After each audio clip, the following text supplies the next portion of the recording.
പഞ്ചാരിമേളത്തിൽ കൊട്ടിക്കയറി കാഞ്ഞങ്ങാട്ടെ കുട്ടികൾ. പനയാൽ ശ്രീകാന്ത് മാരാരുടെ ശിക്ഷണത്തിൽ ചെണ്ടമാളത്തിൽ പരിശീലനം നേടിയ കുട്ടികളാണ് കാസർഗോഡ് കാഞ്ഞങ്ങാട് പൂങ്കാവനം ശിവക്ഷേത്ര നടയിൽ അരങ്ങേറ്റം കുറിച്ചത്.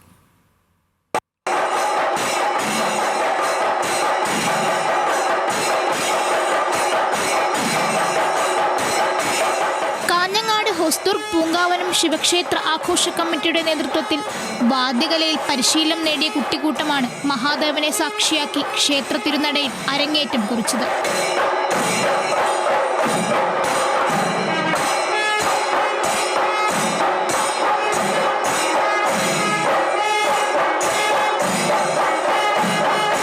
കഴിഞ്ഞ ഒരു വർഷത്തോളമായുള്ള ചിട്ടയായ പരിശീലനത്തിനൊടുവിലായിരുന്നു അരങ്ങേറ്റം.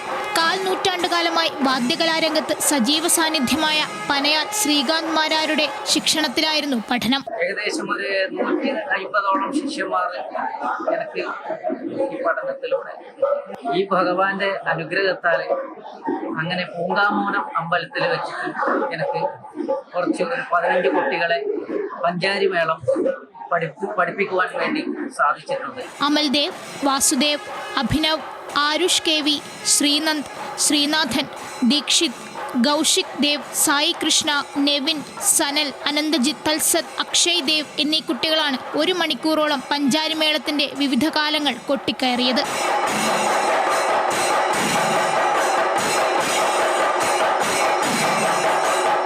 ക്ഷേത്രം പാരമ്പര്യ ട്രസ്റ്റി മഞ്ജുനാഥ അഗിത്തായ നിലവിളക്ക് കൊളുത്തി അരങ്ങേറ്റം ഉദ്ഘാടനം ചെയ്തു. ചടങ്ങിൽ പനയാൽ ശ്രീകാന്ത് മാരാരെ ആദരിച്ചു. ന്യൂസ് മലയാളം, കാസർഗോഡ്.